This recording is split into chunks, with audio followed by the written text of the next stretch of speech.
I've been in the music business for a minute or two here, and had the good fortune to produce some pretty special events and some pretty spectacular spaces. But there's really nothing that compares to getting the opportunity to produce an event here at Lambeau Field.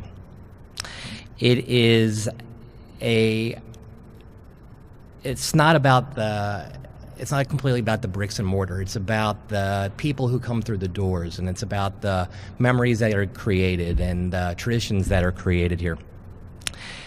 Lambeau Field is a part of national pop culture. It is, who isn't familiar with the frozen tundra of Green Bay coming out of the 1967 Ice Bowl?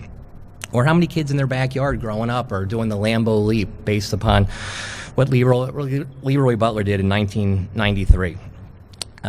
It's revered by visiting fans as much as it is by Packers fans, and it is on the bucket list for everybody to be here at least once, if not time and time again. As it's been home to the Packers since 1957, it's been home to some of the biggest names in National Football League history. Folks like Vince Lombardi and Bart Starr, Brett Favre, Reggie White, list just goes on and on. Now, this morning I'm here to talk about an icon from a different world, but he's ready to take his Lambeau leap of sorts as well.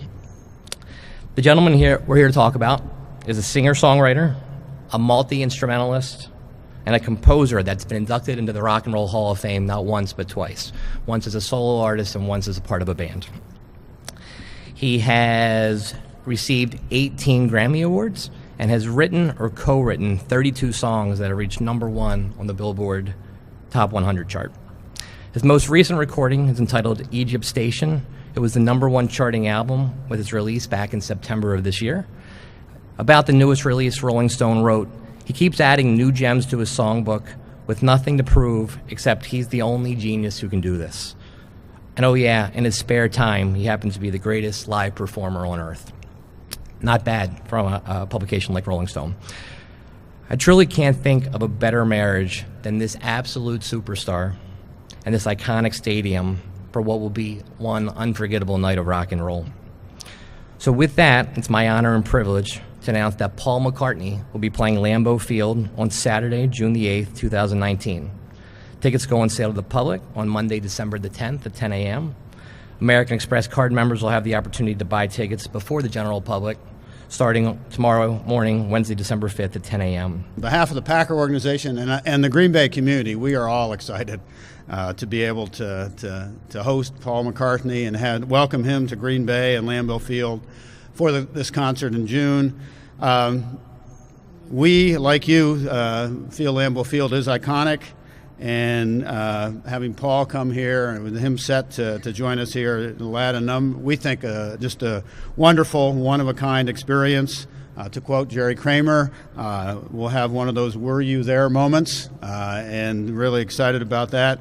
And it's kind of fitting, I think. We're in our 100th season, and we're celebrating the history and tradition of the Packers.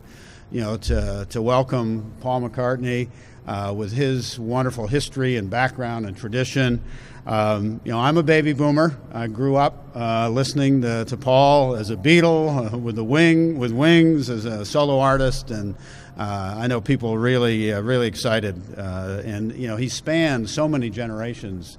That's really exciting. In terms of Lambeau Field, we've been very fortunate to be able to host a number of non-football, non-Packers events here at Lambeau Field, and I really think this is going to be the most exciting.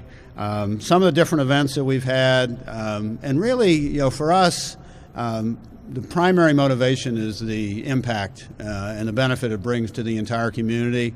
And we estimate for this concert, we think it'll be over $6 million impact, so it's pretty significant. We had the 2 Kenny Chesney concerts, been very successful. I mentioned the Billy Joel concert was just a great atmosphere. And, of course, the Wisconsin-LSU game, we couldn't have scripted that any better. It was a close game. Badgers won right at the end. And coming up in October of 2020, we've got the Wisconsin-Notre Dame game, which should be fantastic. So we have a short video to show right now that kind of gives us a little bit of a taste of what we'll be seeing on June the 8th.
So there you go. That gives us just a small taste of what we're experiencing on the 8th. McCartney's live shows are nothing short of legendary. Every night he's going out on stage, he's playing nearly 3 hours of what amount to the greatest moments of music over the last 50 years. That it comes down to dozens of songs that come from his solo career, from his time in Wings, and of course his time with the Beatles. Whether it's Hard Day's Night or Love Me Do, Let It Be or Live and Let Die, Yesterday or Back in the USSR, it's an entire evening of sing-alongs where the whole audience knows every word. The songs are the soundtrack of our lives and have touched every generation. The songbook doesn't discriminate, and everybody's a fan. His set at Austin City Limits Festival this summer was referred to as a marathon to remember forever by the Austin Statesman. Music, when it's at its finest, has the ability to transport us to someplace else.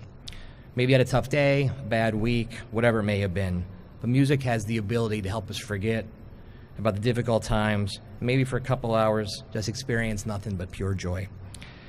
I promise you, there's no performer like Paul McCartney, and I also promise you that on June 8th, there'll be nothing more than pure joy at Lambeau Field. Paul McCartney is never anything short of life-changing, so I ask all of you, come have your life changed with us on June the 8th. So again, tickets go on sale to the public on Monday, December the 10th at 10 a.m. American Express card members have the opportunity to buy tickets starting tomorrow at 10 a.m.